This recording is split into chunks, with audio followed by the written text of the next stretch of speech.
comfy.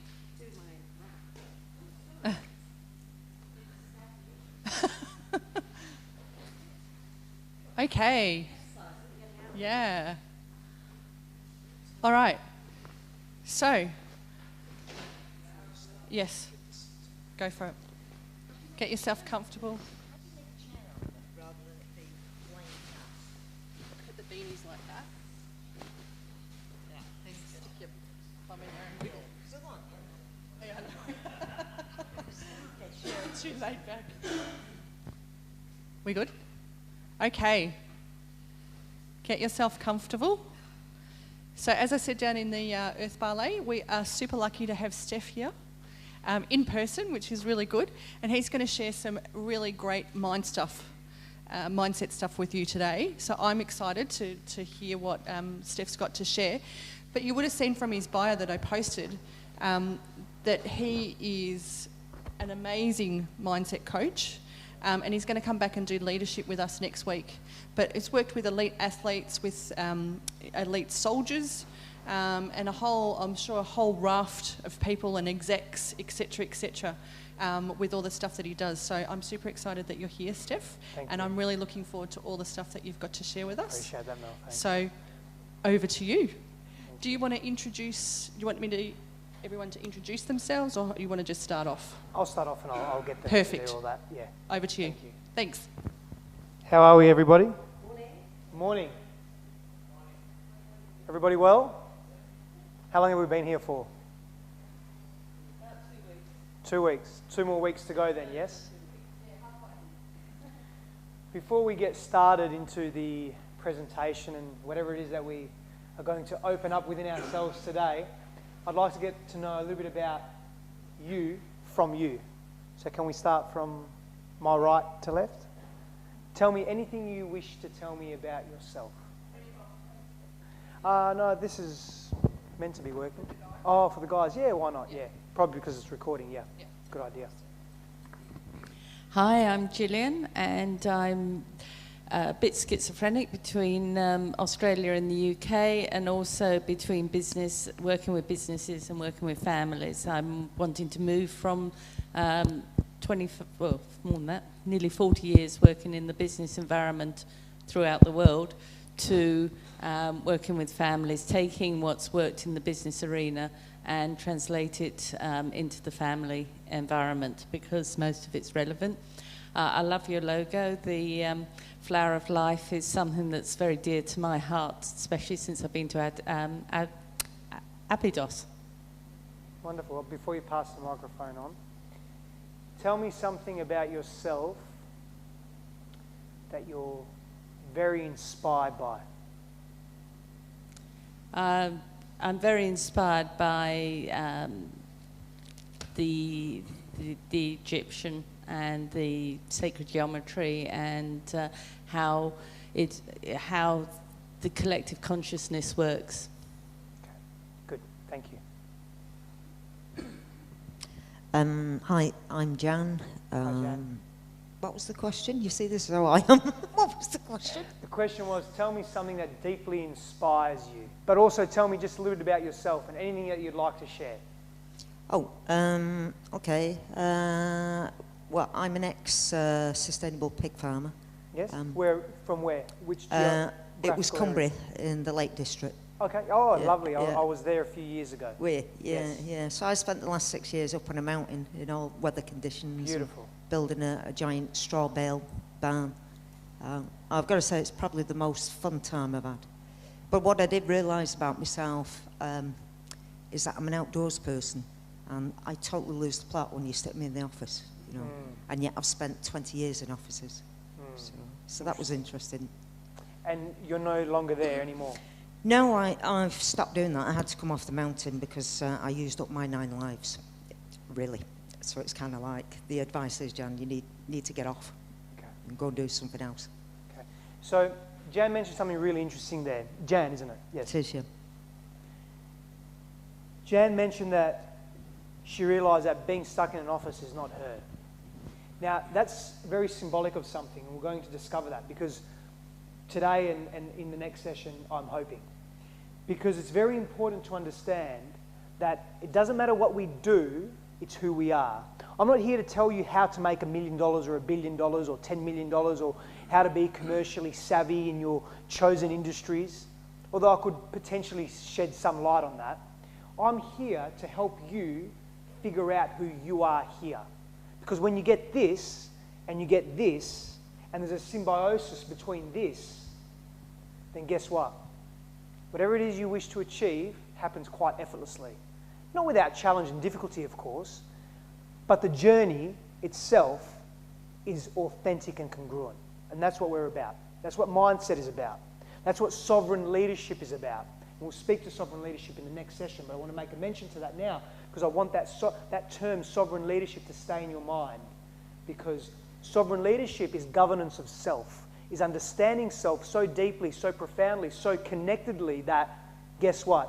Anything that you do, any venture you partake in, you bring the fullness of you forward. But not only that, you wouldn't partake in that venture if it doesn't align with your highest values and your purpose. And we're going to speak to purpose today extensively. Thank you, Jan. That was very insightful. Hello, I'm Bea. Hi, Bea. Pleasure to meet you. And you, likewise. I'm from Ireland, but I live in England and work across England and Europe and beyond in natural building. So I work with communities and a lot of training, and I don't know, it's a two-way relationship, which is what excites me. I think there's something, when I'm in my flow, I feel like I'm effortlessly giving and sharing and receiving at the same time. And that's what fulfills me and sustains me, and I really love that connection hugely. You know, that to me is magical.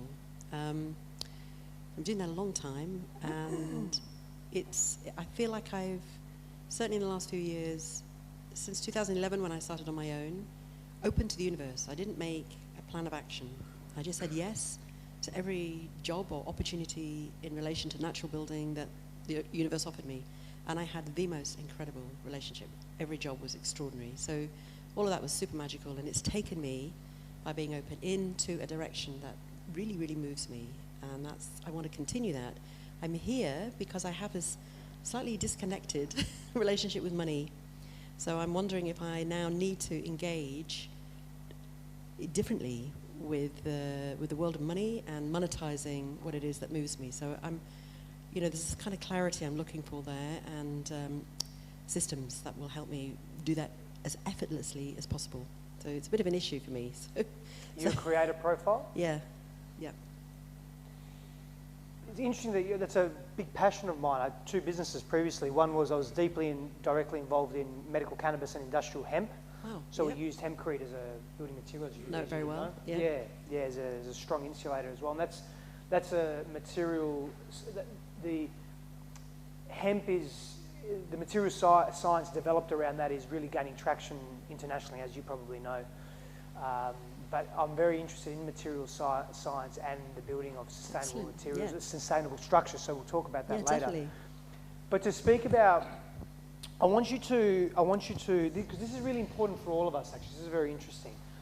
I want you to just say it in a different way for me. Just enlighten me for a moment. Say something with relation to what you just spoke to about monetizing or commercializing your passion. Did I say that properly? Is that something that you want to do? You want to learn how to... It's interesting. I have an immediate reaction to the word commercializing my passion. I really can't go there. Yeah, I resist that entirely, the way you've just worded that. Good.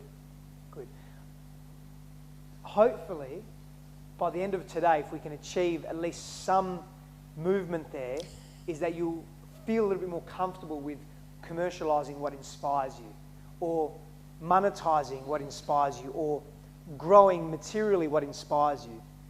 And we'll make some connections. And in fact, we may as well just jump straight in, and we'll make those connections now.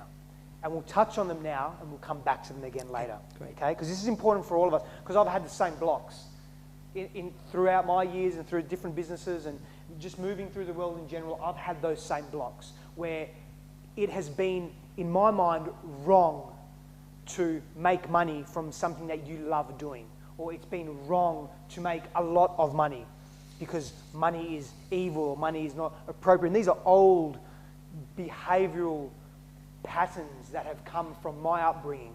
And somewhere in your upbringing, they've probably sprouted and they've planted seeds in your own understanding of the world and the models of reality that you hold dear to yourself. Yeah, I mean, I feel I've done some work on that, definitely, but there's still something there. Still something there. Yeah. See, here's the thing.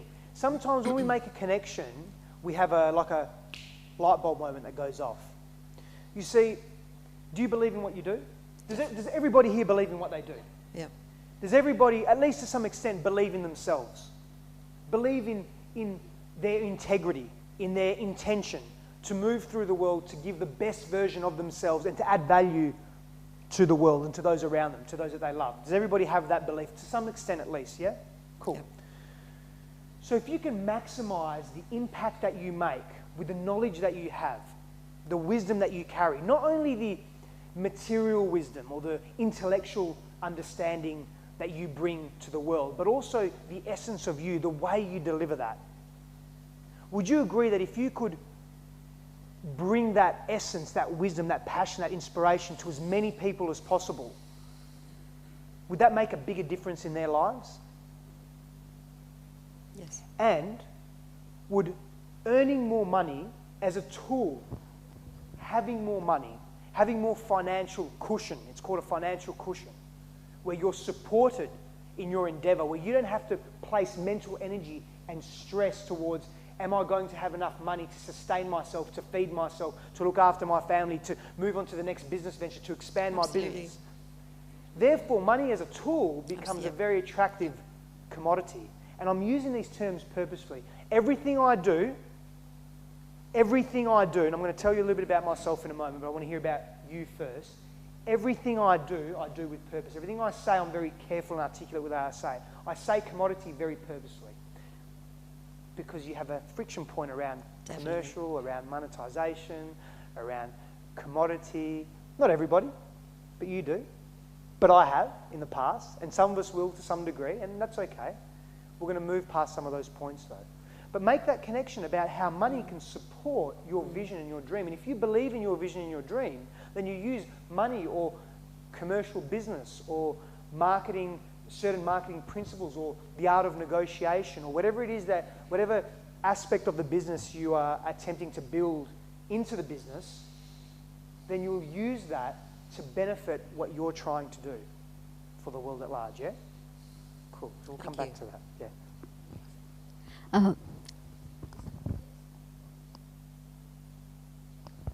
Hi. Oh, is it working? Maybe we'll use that one there.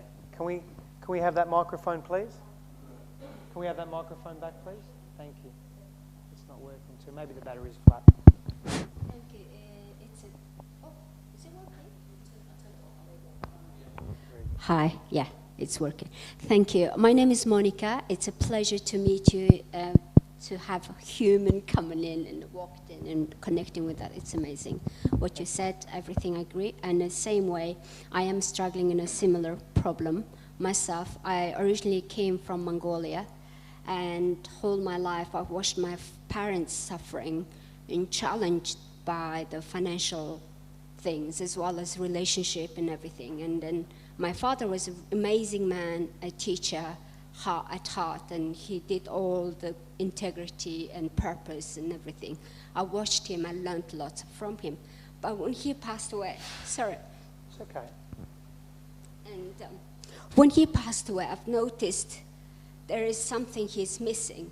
This, the challenges he's experiencing in his life, and I've adapted that. Sorry, I'm getting, every time I speak, because this is related to my very, very personal core of who I am and why I do what I do. And I watched him dying broke and have an amazing person hidden behind, and no one actually appreciated the value he delivered to the world while he was alive. And that took me, I was very successful in my career. I looked young and smart and everything. I was doing very successful career in working FedEx, air cargo, and everything. I just felt like something empty and shifted things, and I wanted to go and find something better. And my purpose was I see challenges people experience. I want to find opportunities to solve those challenges. And that's where I just had a leap of faith in a certain way. I decided to come to the UK and lived in the UK like last 13 years. I've learned tons and I've done every bit of works, and I've realized the coaching is the way I want to go forward, and I do now. I do amazing jobs. Not my job is amazing because I was inspired by amazing people and felt natural for me to deliver those. At the moment, what I'm doing now is a huge value to my audience, huge value to my country, but I haven't monetized. It's still sort of like, how do I deliver to give massive impact to the people I care and love deeply?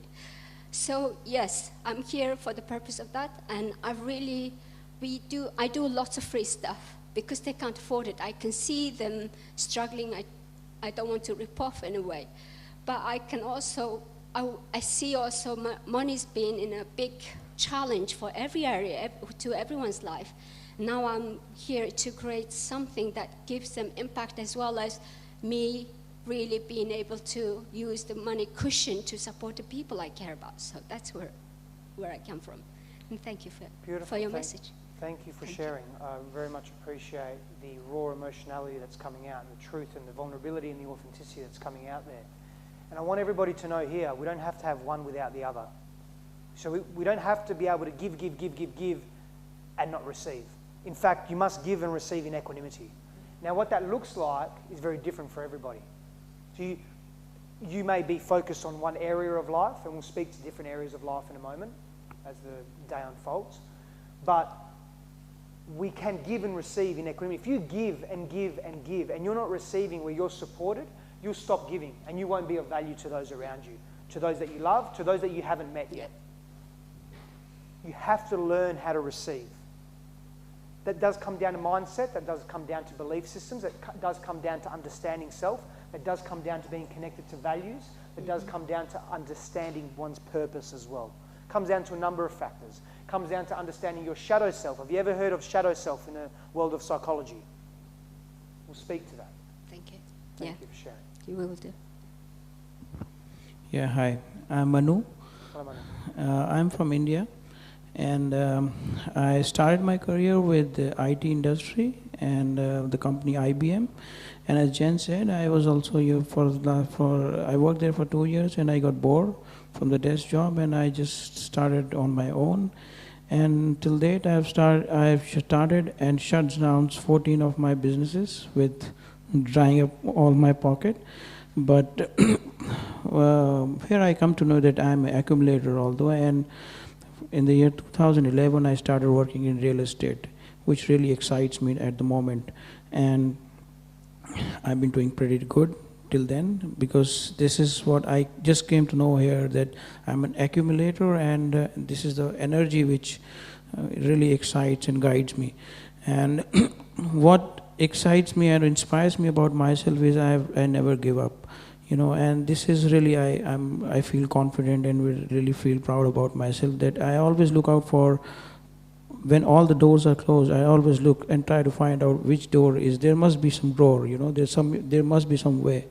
So this really inspires me about myself. Excellent, yeah. Excellent. Thank you for sharing. So one of the tenets of the yeah?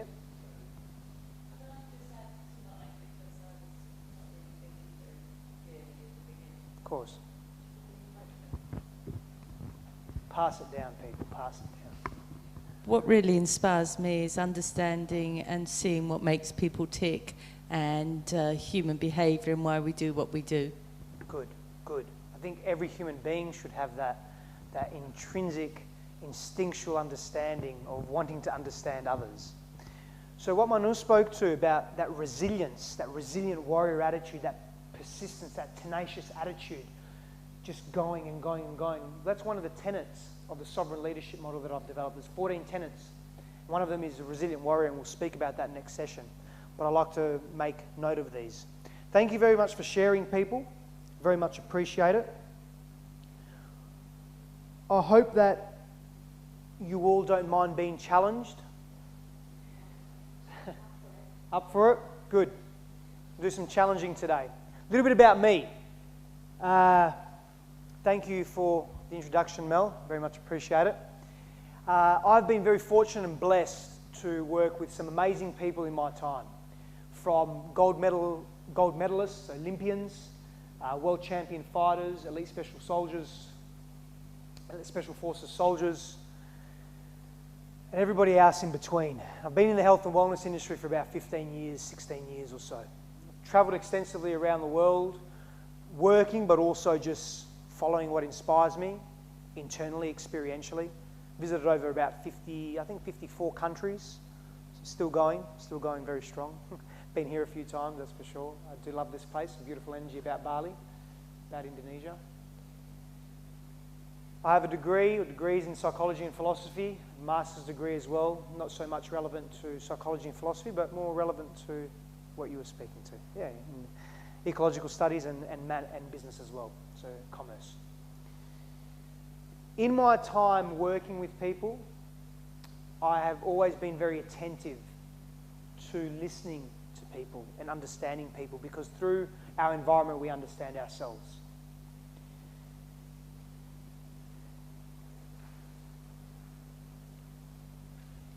Feel free as well to come and talk to me later if you want to know a little bit more about my history, but I wanted to just give you an understanding. Or maybe I'll just speak a little bit more to some of the work I've done with the Special Forces soldiers, Olympians, and some elite athletes.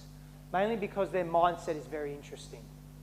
Because they're in that position for a very particular reason or set of reasons. And they're able to do what they do and perform at high levels, especially elite Special Forces soldiers, because their life is literally on the line.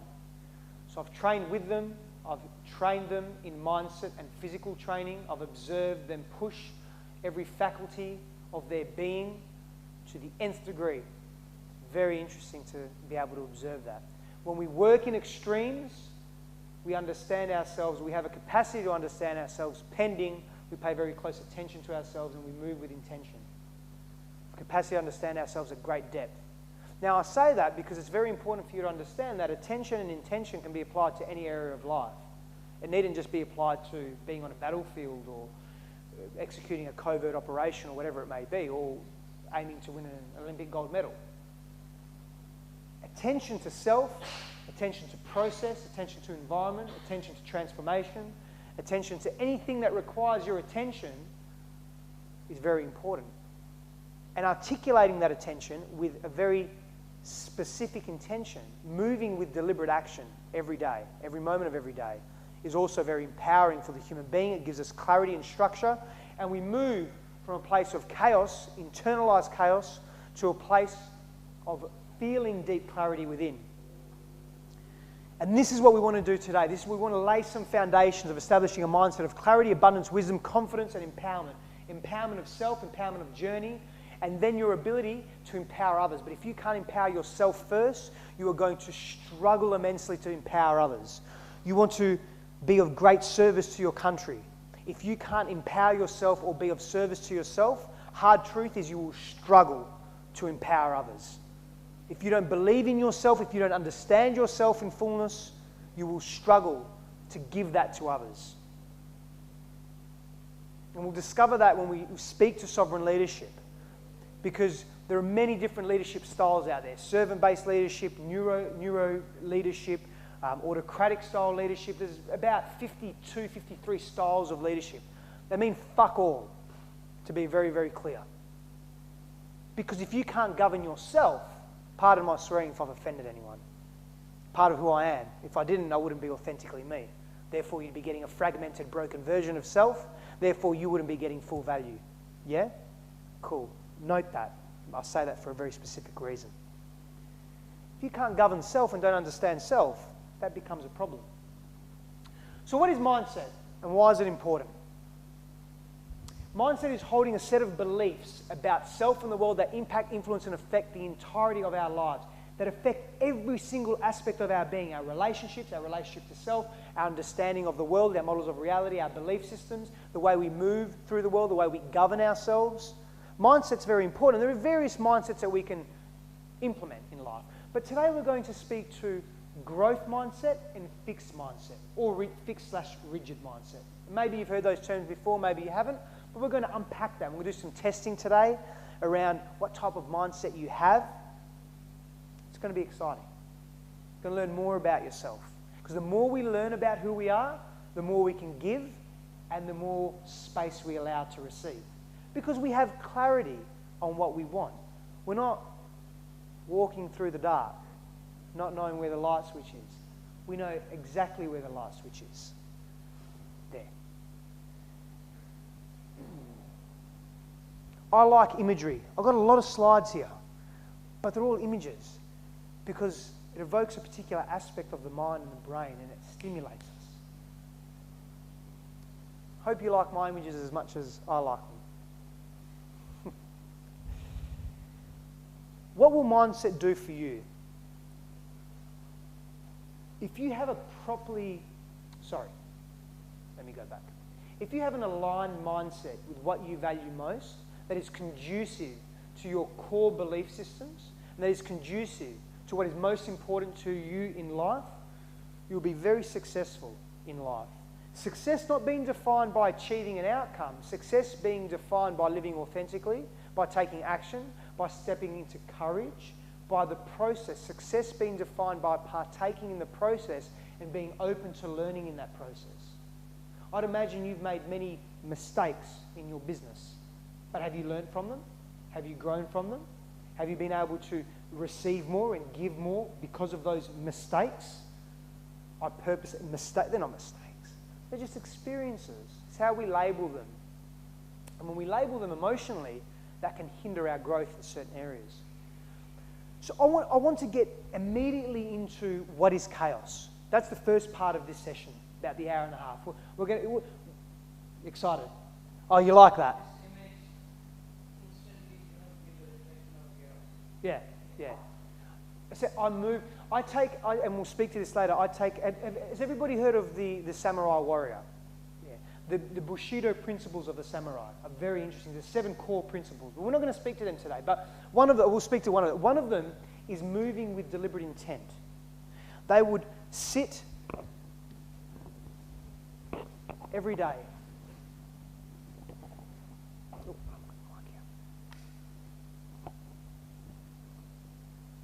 And they would prepare their morning, their tea, they would prepare their meal, they would prepare their robe, their garments, because they may die that day, and they're okay with that. Everything they did with deliberate intent. One of the core foundational principles of the Bushido warrior. And I like that. I resonate with that deeply. And I take from that personally in my own life. Imagine being so attentive, so conscious, so aware of self, that everything you did had meaning, intrinsic, deep meaning. Imagine that. So we're going to speak to chaos. And maybe you'll resonate with some of these postures. Maybe you won't. Maybe you'll resonate with some of the postures of clarity. Even better, great.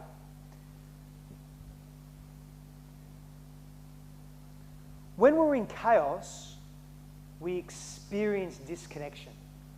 Disconnection from self, disconnection from our purpose, disconnection from what is most important to us in life.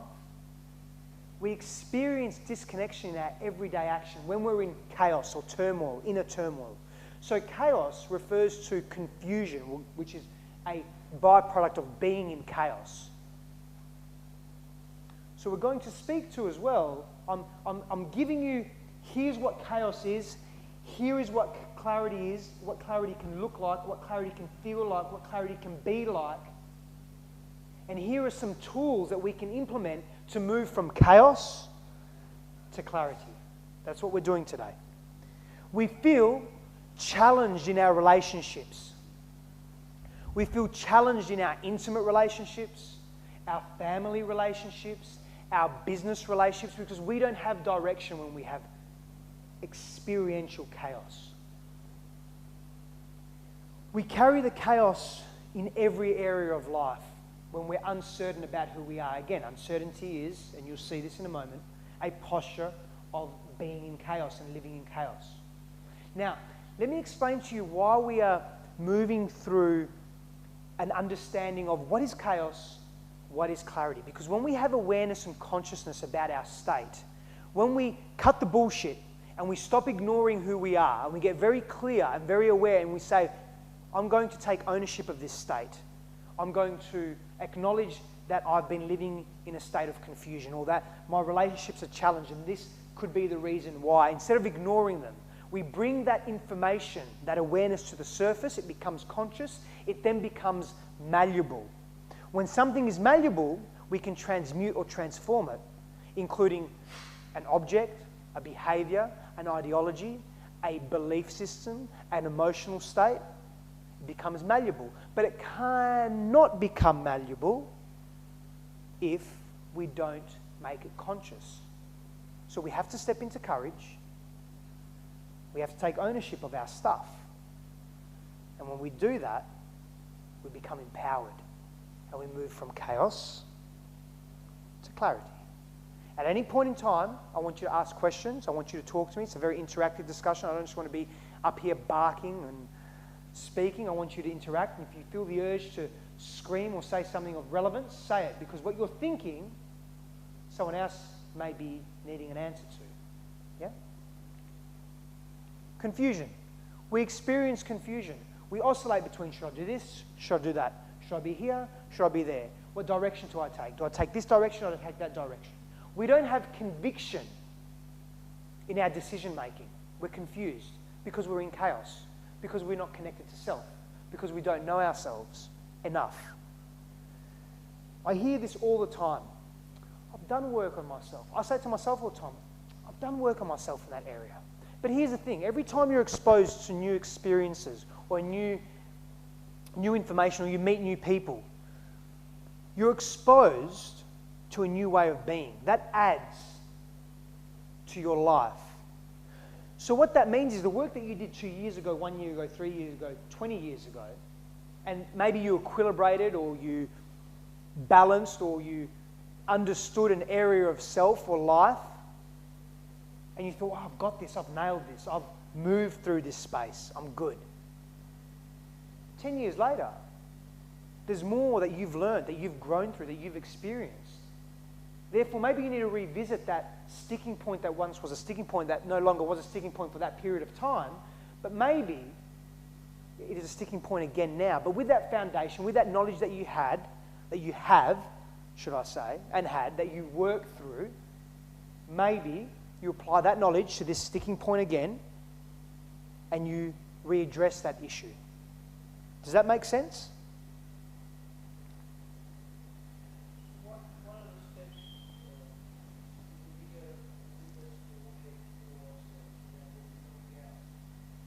You don't muck around, do you, Manu? Straight there. Straight into the big questions. I love it. I'm going to address that. But primarily, just to come onto that, is the more we know ourselves, the deeper we know ourselves, and the broader we know ourselves, how we react to certain situations, how we respond to certain situations, what our likes and dislikes are, what are our most important values in life, our hierarchy of values, what is our purpose and our direction and our directive in life, what we yearn for, what inspires us, what we stand for, what we don't, understanding our belief systems, that all contributes to the question you just asked. Does that make sense? We'll touch on that in the next couple of, but thank you, powerful question. We feel isolated and alienated when we're in confusion. Now remember people, you don't always have to be in a state of confusion. You can oscillate between confusion and clarity. What happens though, when you know yourself more, when you're connected to self more, you oscillate less between being confused and being in clarity. Because remember, we're exposed to new information, we meet new people every day, or every week, or every month. So sometimes we may be thrown off, and we may be, oh, okay, I feel, I'm not talking about superficial confusion, I'm talking about deep confusion, deep-seated confusion about our life's path, about how do we get, this is my ideal state of being, this is where I want to be, we're going to talk about this, this is where I am. But how do I get from where I am to where I want to be? Unless where you are is exactly who you want to be. That's a different story. Then all you do is you just continue to refine and pay attention every day to that. Let me ask you this. Again, we go back to that, but I've done work on myself. I've worked on that before. You brush your teeth every day? Do you clean the house once a week? It's because you clean the house once. Does that mean it's going to stay clean forever? In a day? Or in eternity? Or infinity? Should we speak quantum physics? Should we start speaking about infinite realms? And get what I'm saying? So it's very important that maintenance, consistency is an absolute key to performance in any area of life. It doesn't matter what area you say, whether it's, again, brushing your teeth, physical activity, your business, your relationships. Are you consistent in your behaviours? Because consistency lays a foundation for success, for performance, in alignment with what you want to achieve and who you want to be. Yes? Sorry, I have a question. I find it really easy to see where my values are and because of my upbringing. But I find it easy to be knocked off track by other people's value sets when they impose them. Because sometimes you meet somebody and they impose their value sets. How do you deal with that? How can you stay exactly in your value set, but also honour the other person and somehow find, you know, a path through where you keep your value set intact?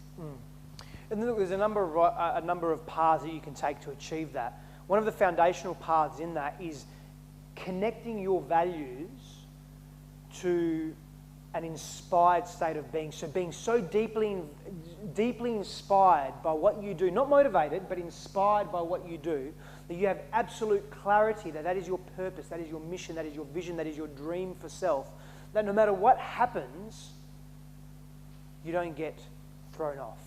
You stay on track. Now that requires mental resilience. That requires a conditioning of the mind. You must practice that like anything. If you want to be proficient at something, you must practice it, because practice makes progress. So having a very resilient mindset, being strong, sturdy, clear, understanding who you are with great depth, that will add to that. But also having a mutual respect for other people's values, understanding that they're not wrong or right for having their value sets, but they need to push that on you. Now, if you're not confident in yourself, those values, those externalized value sets will be pushed onto you a lot easier. So there's a hint, is what I'm saying, confidence, yeah? Very important. But confidence comes from believing in yourself. Believing in yourself comes from understanding yourself and also connecting inspired states to your action, yeah? I like this picture. We become blocked. We can't focus, we can't create, we're not inspired when we're in chaos. Now, most of you are creators, yeah? Most of you are creators. Believe you're an accumulator, yeah. Most of you are creators. So when you're in chaos, you're not going to be able to create. You won't be able to do what you do best, which is create, because you're in chaos, because you're confused. We're very survival-based when we're in chaos. Biology 101. There's 3 areas to the brain, 3 core areas. There's the neocortex, or the prefrontal lobe, or the prefrontal cortex. That's the newest part of the brain. About 30 billion neurons or so. We have the limbic system, which is the emotional part of the brain, which is the second newest part of the brain. Then we have the R complex, or the reptilian brain, which is the oldest part of the brain, the survival brain. About 70 billion neurons, thereabouts. About 100 billion neurons in the brain, trillions of synaptic connections. But when we're confused, we're stuck in this reptilian brain. We're very survival-based. Done a bit of work on survival. We come from a scarcity mindset, a scarcity mentality. We don't come from a mentality or mindset of abundance. We're reactive as opposed to responsive. We're not calculated, because when we're confused, we also are stuck in fear. When we are stuck in fear, when we perceive fear in our environment, this brainstem switches on. This R complex brain switches on and says, shit, we've got to get out of here. Fight, flight, freeze. We need to do something. So you're stuck in this reactive state, constantly stuck in this reactive state. You can't be creative in a reactive state, you're surviving. You're living moment to moment, you're very aware. But here's the problem with that as well. And here's the negative, this perpetual cycle that feeds into itself. When we're stuck in fear or we're in a survival-based state of being, we release a hormone called cortisol. Familiar with that? Everybody familiar with cortisol? Cool. Cortisol. It's a stress hormone, yeah. Now, that's really good, actually. It's actually very healthy for us. We need cortisol to be released because when we're in danger, we need cortisol to function as it functions to assist us in enhancing our chances of removing ourselves from danger. But here's the problem in our world that we live in today, where generally we don't have that much physical danger, especially in developed countries, in developed nations. So cortisol, the chronic release of cortisol is very dangerous to our health, to our well-being, to our attitudes, to our ability to succeed, to our ability to perform. Remember, performance is not limited to elite athletes. Performance is open to everybody. How do you perform in your life, in your business, in your relationships, in your anything and everything that you do, in the way you cook food, in the way you go to the toilet, in the way you sleep? How do you perform? Yeah? In every area of life. There are 9 areas of life. So the chronic release of cortisol continues to displace us and place us in a state of chaos.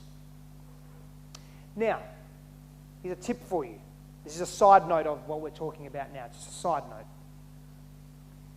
There's another hormone called DHEA, and that comes from the same area of the brain that cortisol is released.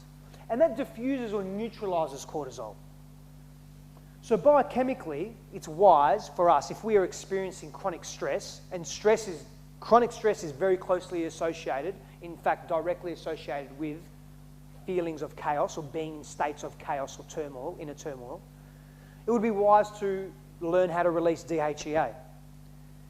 And one key, and this has been scientifically proven, one key way to do this, you might want to get your notebooks out here. This is really simple, it's one word. There's a biochemical link between being grateful and the release of DHEA. But I'm not talking about your bullshit, superficial, oh yeah, I'm grateful for, I've got a roof over my head, I'm grateful for fresh water, which all those things are very important to be grateful for, but it's the manner, it's the intention behind the gratitude. It's the emotional response, the recruitment of the limbic system. It's the deep connection and the deep appreciation that we have when we're contemplating gratitude that onsets the release of DHEA. So when you're feeling stressed and confused, get grateful. And if we have time, I'll speak to how we do that later. But it wasn't part of the plan today. Now, sorry to upset anybody if anybody is... I'm very upfront. I think all politics is inauthentic and incongruent, and it's a systemic issue, but I won't impose my geopolitical beliefs on you today. But I use this picture because I like him. He's a funny guy. I don't think he's fit to lead 375 million people, but that's just my opinion. But incongruent and inauthentic is a byproduct of living in chaos. Because we can't connect with clarity to who we are. We're, again, moving and searching in the dark for that real self. Yes?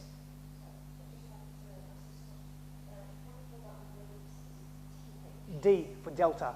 D. No. The THC is a psychotropic component of cannabis. DHEA. So we become incongruent and inauthentic in our actions, in our behaviours, in the way we treat ourselves, in the way we treat others. We don't really follow our dreams and our passions and what inspires us because we're scared and we live in fear.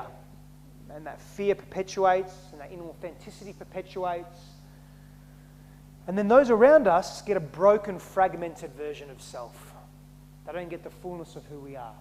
They miss out on that essence that is every human being has, that infinite potential every human being has. They miss out on that. And that's sad.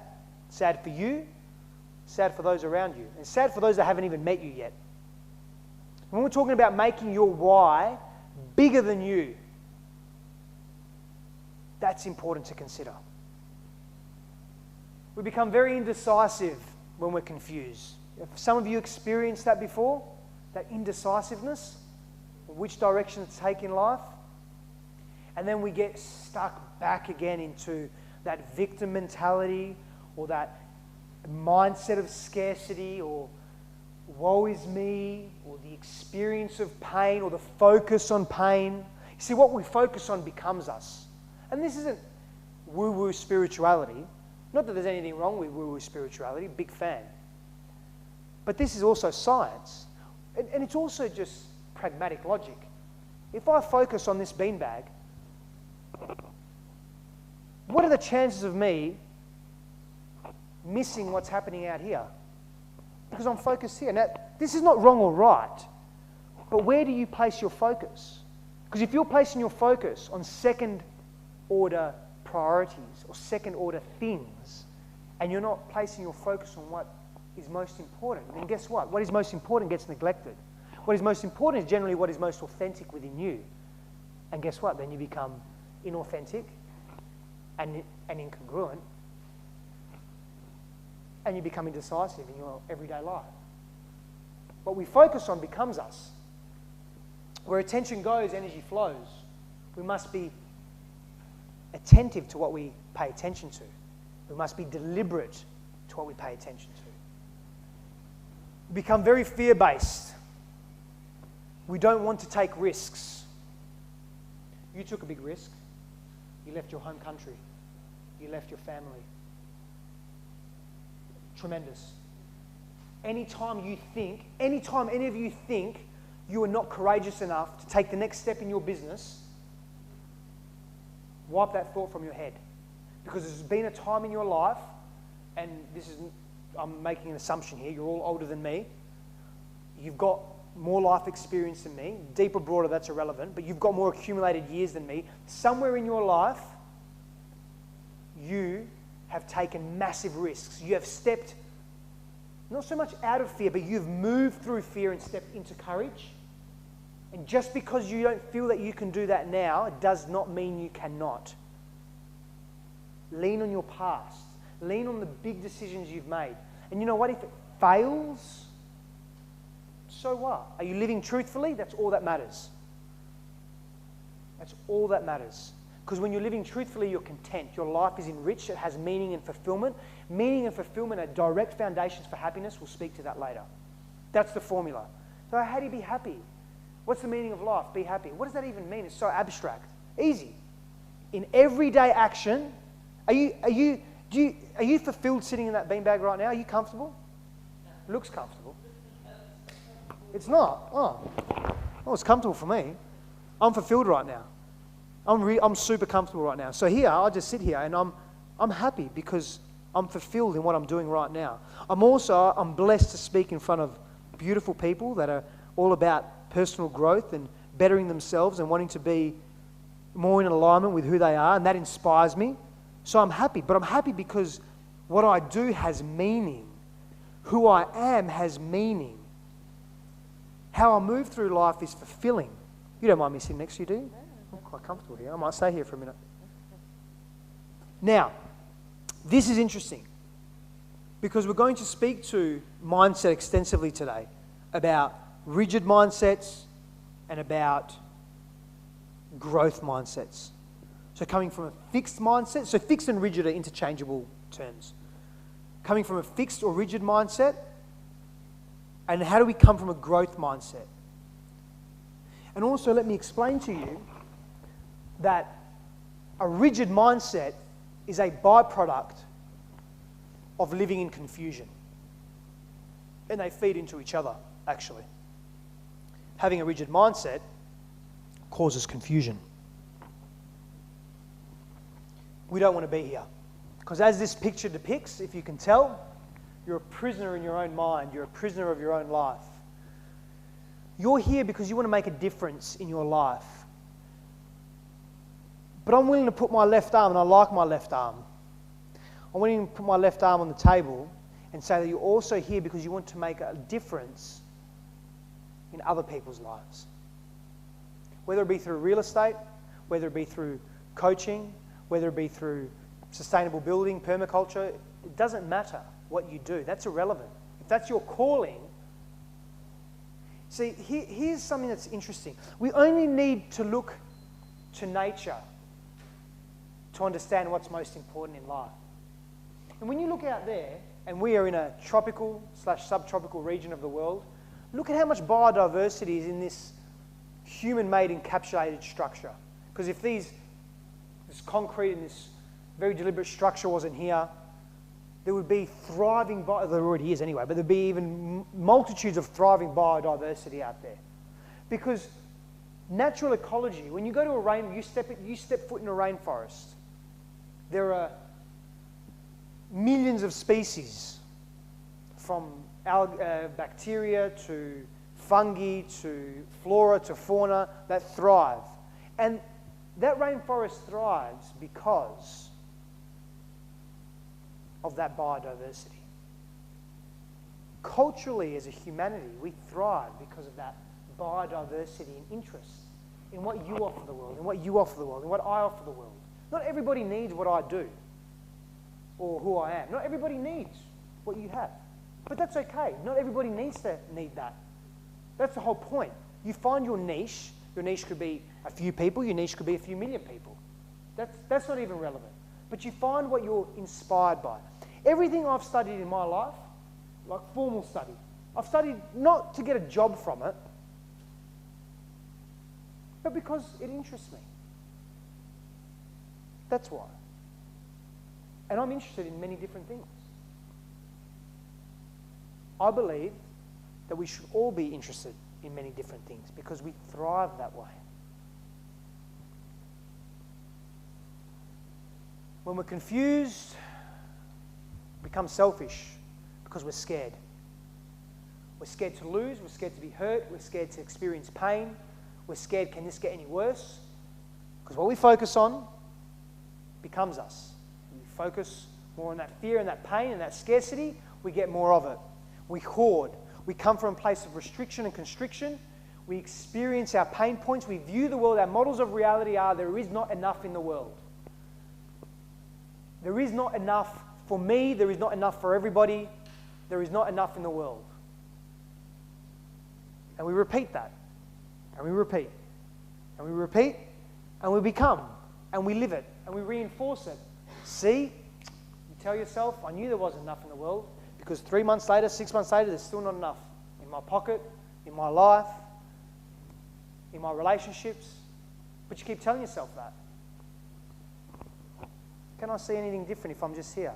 Now, focus is a great thing. Focus is necessary in life, as is consistency. But you can be consistently focused on the wrong thing. Wrong being defined by not aligned with what you want. If you started building aeroplanes tomorrow, but aeroplanes don't interest you, even if it gives you a lot of money. Money's great. But there'll be part of you missing because you love real estate. Focus on what is aligned with you. So figure out what's aligned with you. And then you can focus sharply. This is important, people. This is really, really important.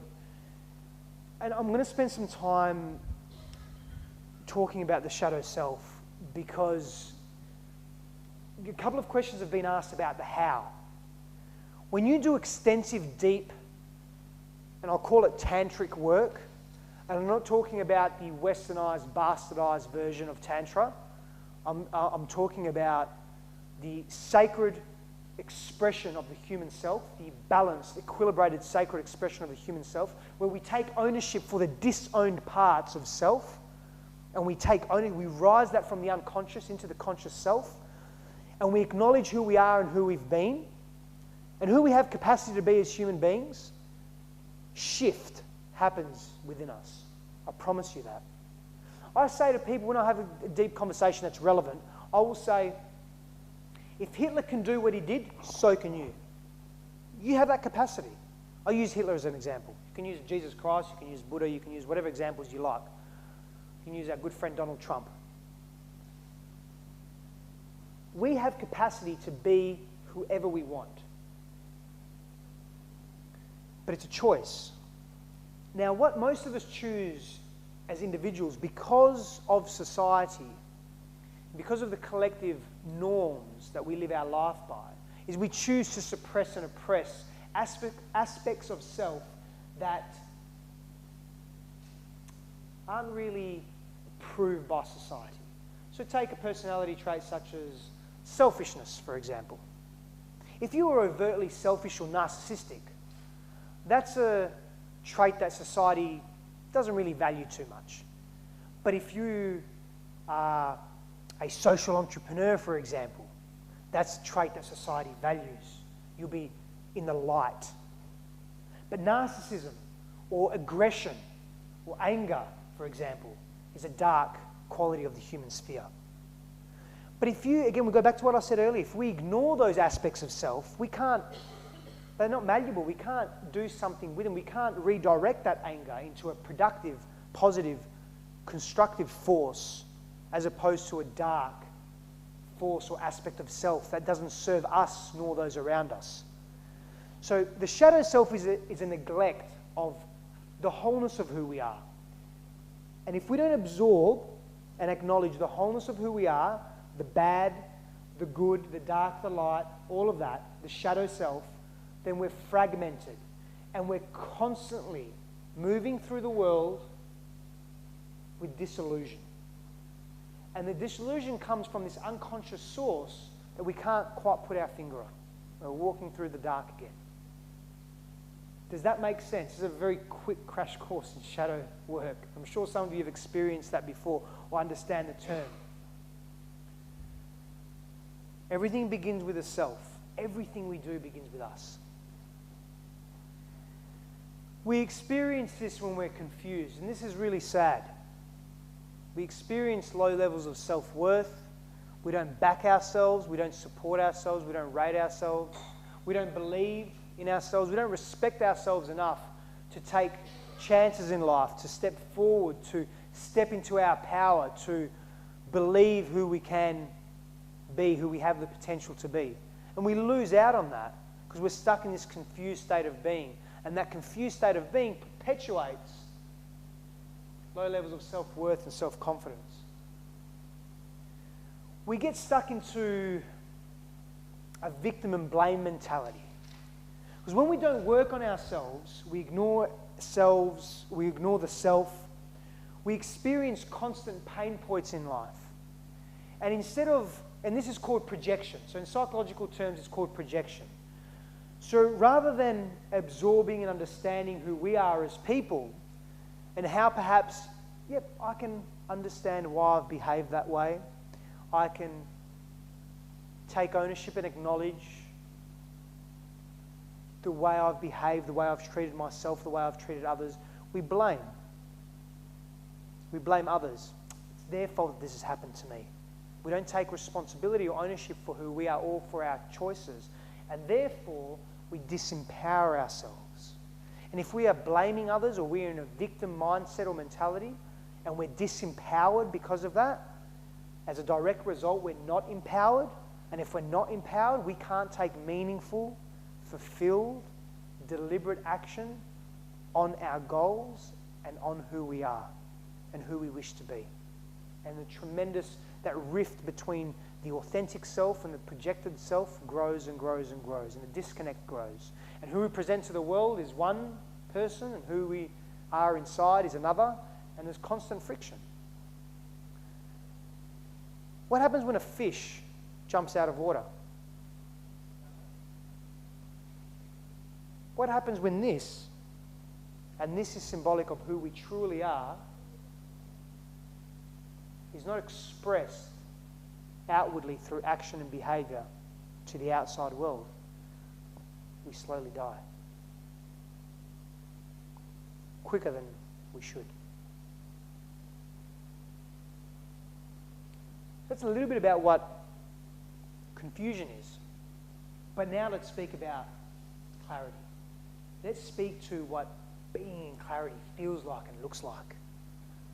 We have conviction and direction. Virtually the antithesis of what we've spoken about. But because the words that we use, the language that we use in life is very empowering. It either disempowers us or empowers us. It either lifts us and raises us, or it drops us down into confusion, into pain, into misunderstanding of self, into fear.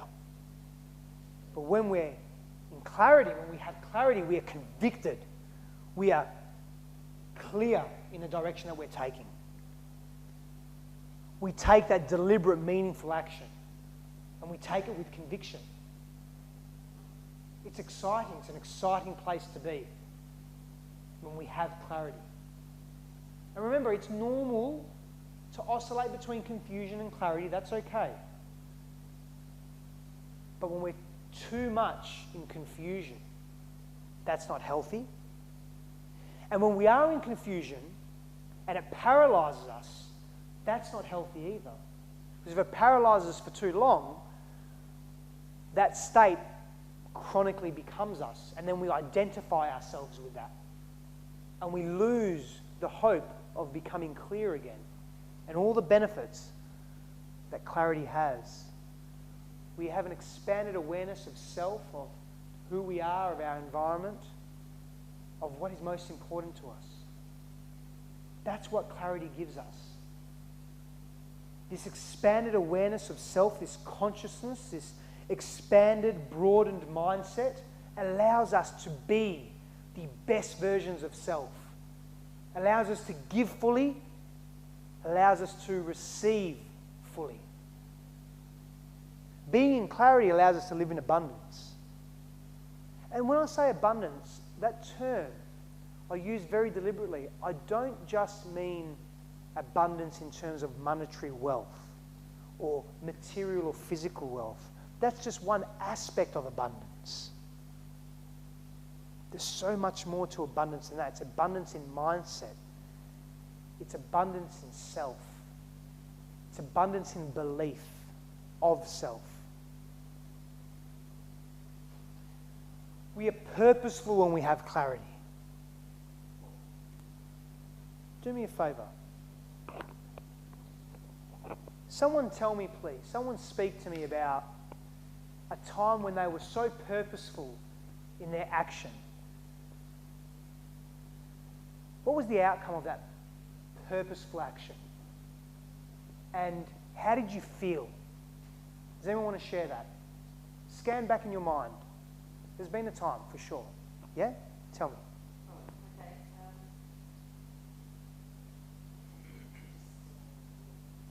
Yeah, just one thing came up. The first thing that came up when I went somewhere was joy. You know, huge joy, huge, I don't know, connection. Connection. Massive connection. To self, to surroundings, to environment. To others, to something massive. So Call when it you're on purpose, purpose, call it creation, call it just something amazingly bigger than me that I was really connected with. That gave me enormous joy, and it was a combination of hard work and beautiful. You know, it's you just were purposeful in your direction. Absolutely, yeah. And amazing things came out of that. Amazing. In the world. Now that's a Amazing. desired state to be in, correct? Would you agree with that? Totally. Would everybody agree that what you've mentioned, joy, connection, expansiveness, they are desired states to be in, correct? Definitely. And that's what happens when we're purposeful. Anyone else want to share a personal story? All of us, good. More the merrier, please. So I was 8 months and 4 weeks, or 3 weeks and 6 days pregnant. My mum had just died and we'd just returned from the UK, and my husband got made redundant. Whoa. We were living in Bermuda at the time, and I was the work permit holder. And also my good friend, who my daughter's named after, was diagnosed with cancer when she gave birth to her baby, like a week before I was due to give birth to mine.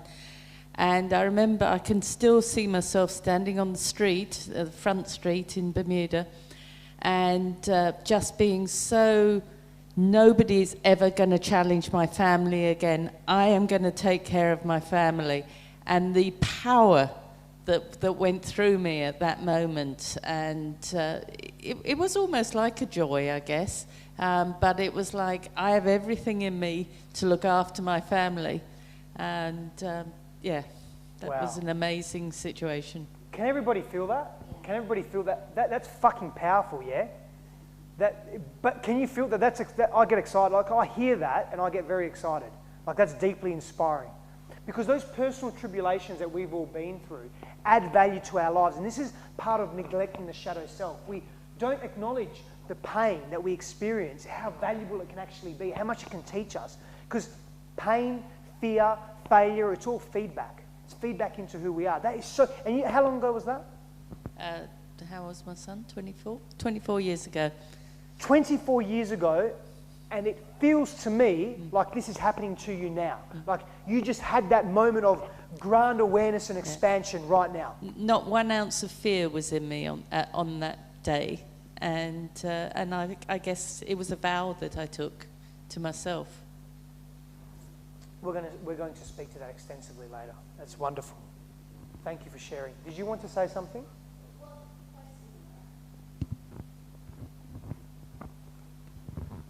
Well, yeah, there was a time, I think it's 2010, my mom was ill in bed, and that was the time we were doing some property, and then my relationship broke down. There was a tough moment, and I was recently recruited. I started doing my coaching training. While I was in the training, I was so inspired to do everything, but my mom was failing, her health was failing. I was in the moment like, this is challenging, this is tough. But I could see there's a light bulb moments, lots going on. At the same time, I wanted to start practicing what I've learned straight away. I did approach on trying to do something on Facebook, just saying like, I want to help you, whichever you have problem with and feeling challenged with, just come across, I'll have a private session with you. And then there I did. And I started having lots of people. It just made me so much impact in the world, and I see huge differences and think everyone I worked with, because I felt so much challenges inside me, and the same time I had so much opportunity to share to the world, and I see that's amazing, that's amazing, that's amazing. Every single person I've approached to coach them for free.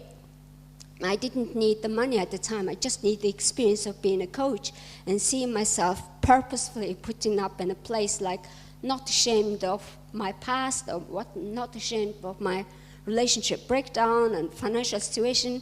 And at the same time, I was really challenged because we were illegal immigrants at the time in the UK, and things went wrong, and I was harassed to be deported from the country. And everything seemed to be crap. And at the same time, I was there and thinking, there should be opportunity, telling everyone I was. So that was that. And next thing, a few months later, I started writing a book. Because of those experiences taught me, I've written a book, and I asked it from people who would like to help me to do the book cover and title, whatever. They came up with a magical cover for me, and I was totally blown by. And I loved every piece I was writing down and put it out there. And that became my first launching of my coaching business. So that's where I thought, that's magical. And challenges make me feel better as a person. And challenges offered me more opportunities in my hand. And I see that's a diamond. Right there, we're shaping our diamonds, facets of ourselves. And identity is forming while this challenges and at the same time opportunities make us shine in a different way. We clean ourselves and dust off the things we don't want anymore in life, and that's magical. So that's where I started feeling inspired and kept working on, and that has been giving me bigger purpose every single day to do what I do. Beautiful. So you found deep empowerment by being purposeful, by observing your challenges and continuing to remain true on your path and still wanting to grow, and still choosing growth, still choosing to be the best version of yourself through adversity and difficulty.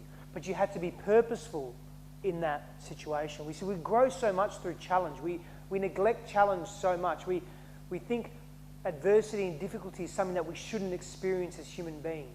Perhaps you've even heard that term, if a relationship is too difficult, then it's not worth pursuing. That's not true.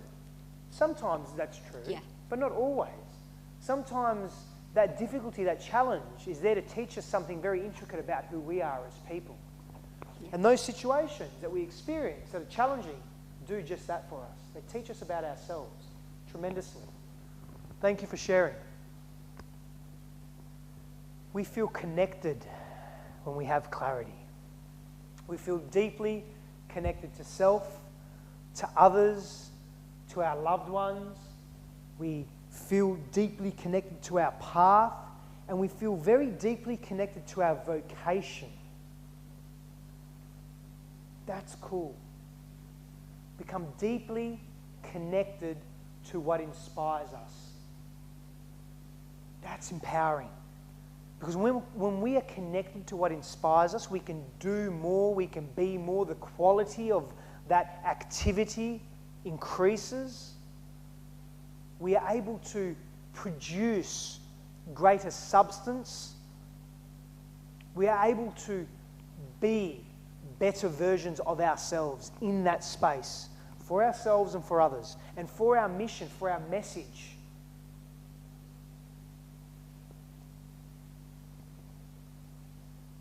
Our mess is our message. Get purposeful and deliberate on that, and you'll get connected, because you're whole. When you acknowledge and take ownership of your mess, and your mess is simply symbolic of your stuff, your challenges, your difficulties, the activities you are not good at or you're not proficient at, the shadow aspect of self, the things you don't really like about yourself that you disown. Could be something physical, could be something psychological, emotional, relational. We all have them. Nobody's perfect. Perfection doesn't exist, because we are in a constant flux of evolution, growth and transmutation. This is esoteric wisdom. This is science, cosmology, physics. When we are clear about self, we are abundant. It was appropriate to have a money tree for this course, for this workshop, for this retreat that you are all on, because this is an integral part of creating abundance, because money is a tool. I used to view money as evil, as negative, because that's how I was brought up by my father. And I took on those belief systems, those ideological dispositions, for a certain period of time, until it didn't serve me any longer, until I was frustrated so intently, so deeply with the scarcity, I kept missing the mark, that I said, you know what, something's not right here. I need to look at my belief systems around money, around other areas of life, and we do that in the next workshop. We spend a lot of time on belief systems.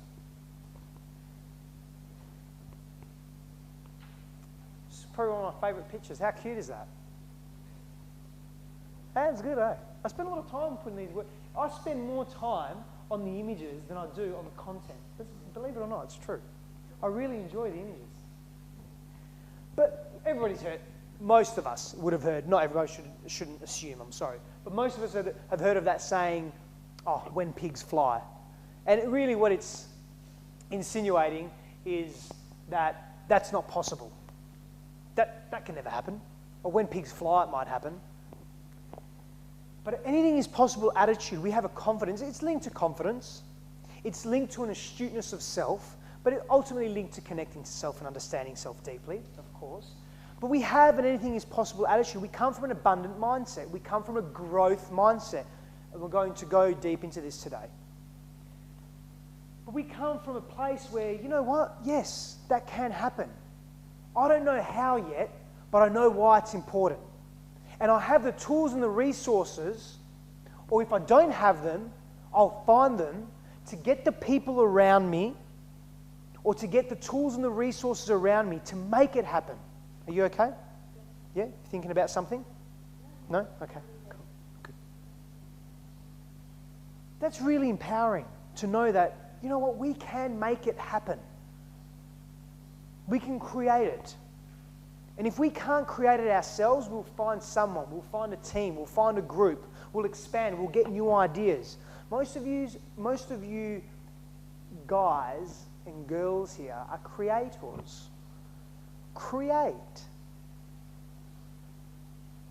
you're stuck because you're not sure about your client. You're clear on your clientele. You're clear on your avatar. Your avatar is your ideal client, your perfect client, so to speak. Don't like the word perfect, but we'll call it the ideal client. You're clear on that. You know who you want to help. But you also know that that demographic doesn't have large access to resources. See, my clientele is a little bit different to yours, my primary clientele. My secondary clientele is much in alignment with yours, but I won't get into that too much now. But here's an idea. Are you a creator? You're a creator, okay. Create ideas. Look for government grants. Look for astute investors that align with your values. Create a pitch deck. Create a presentation that outlines what you want to do. But get clear on that. Don't limit yourself with limited thinking and limited beliefs. There are many millionaires and multi-millionaires out there that share your vision, that believe in what you have. But they don't have the skills to execute, but you do. But they've got the money, or they've got the financial backing or the tools to assist you. But they believe in what you do. But if you don't put yourself out there, if you don't think that there are other ways other than the client needs to give me money, this is my service, here's the money. If you limit yourself to that paradigm, guess what? You'll be stuck in that paradigm forever. And I hate to break it to you, well, you're right. Your targeted demographic doesn't have huge access to cash. But that doesn't mean that some of them don't. It doesn't mean there are not other ways to achieve your goals, live your truth still. You don't have to serve millionaires if that's not who you want to serve, just because they've got money.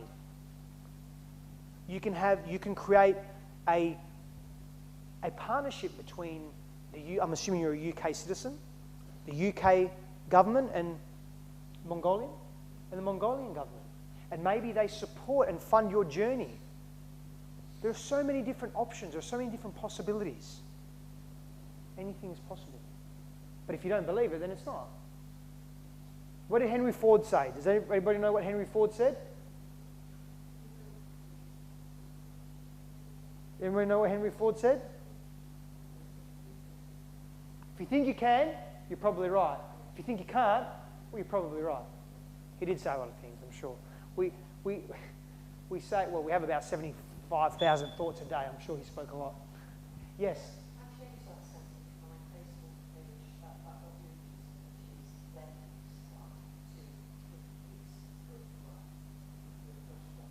If pigs could fly, it does, doesn't it?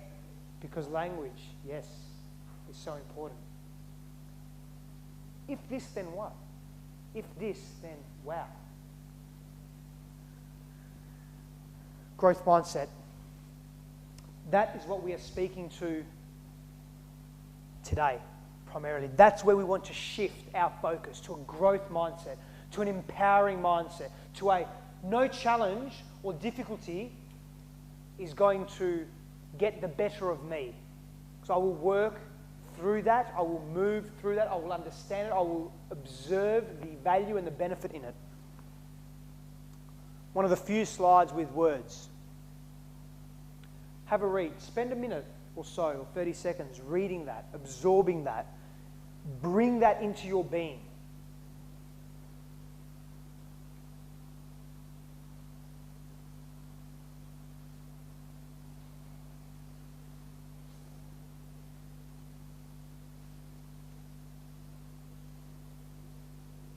This is so important to our growth. This is so important to who we are. Has everybody finished reading that? Nearly?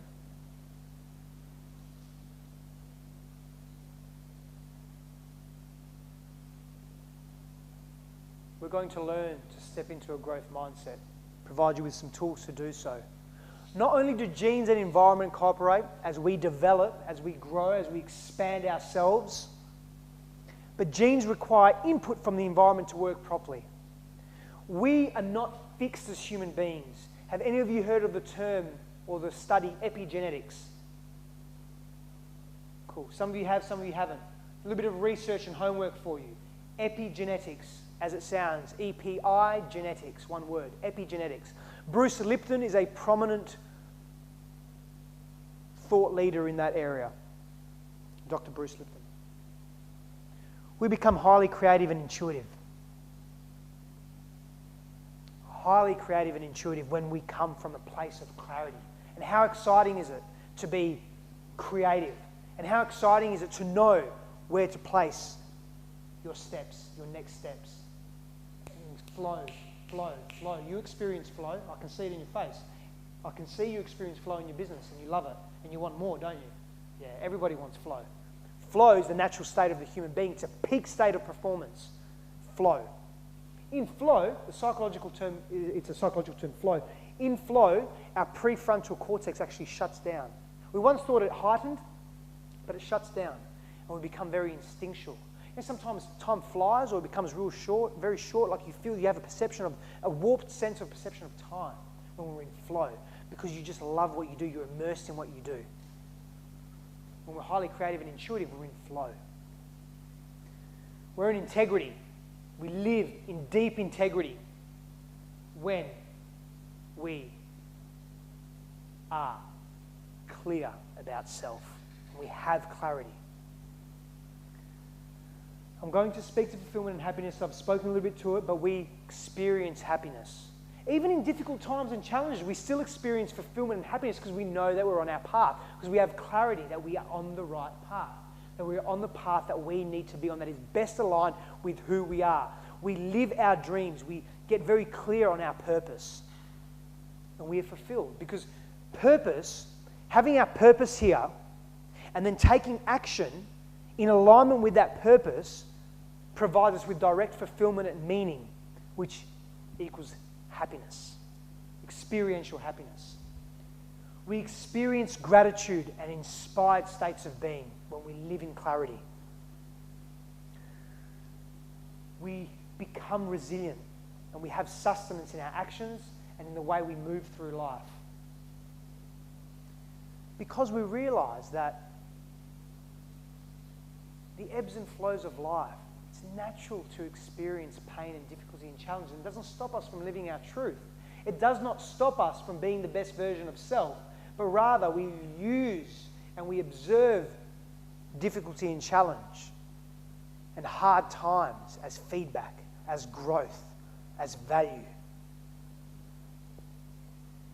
We become very selfless and service-driven, and all of you here are that, because this is a socially minded group of people. This company, this organization is about building social entrepreneurs. So you're all here for a reason. There's a value alignment in that. And we become very selfless and service-driven because it's biologically built in within us to be. See, here it is. If we're all here, okay, I want you to be the best version of self possible, every single one of you. I want you to be not only physically strong, mentally strong, resilient, emotionally resilient. I want you to be intelligent across all domains of intelligence. 2 more minutes and we're going to wrap up. I want you to be as strong as possible because if something happens outside of here, I need to know that you can protect me. And you need to know that I can protect you. Being of service is biologically innate within us. And it comes back down to our tribes. Hundreds of thousands of years ago when we developed this. Cooperation is innate within the human being to some degree. It's environmental as well, it's conditioned. But competition or competitiveness, as it is now understood in our socio-economic context, is not conducive to the most optimal state of being. I'll let you sit with that for a while. We become very empathetic and compassionate. Empathy, our ability to understand and connect to others' pain or happiness or joy, but their emotional state, their personal story.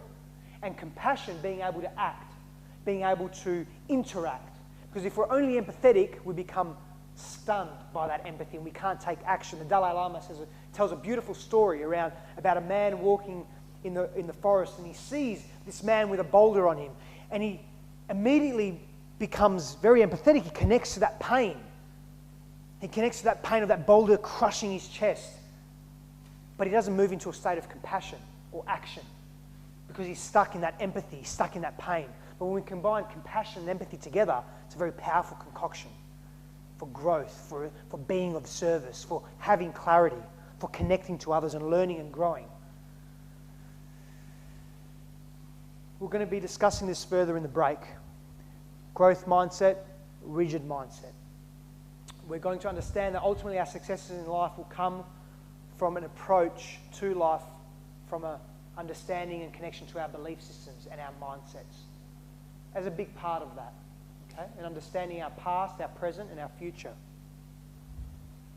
And I want to leave you with this, because we're going to whiteboard this as soon as we come back.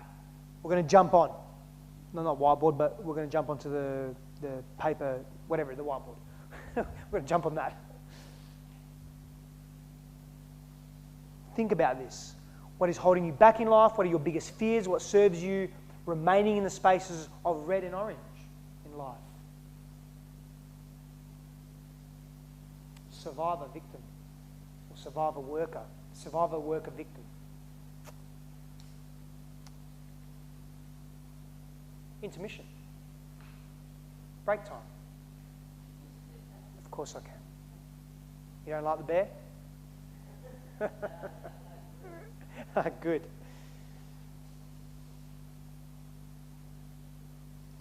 So you are all on break now.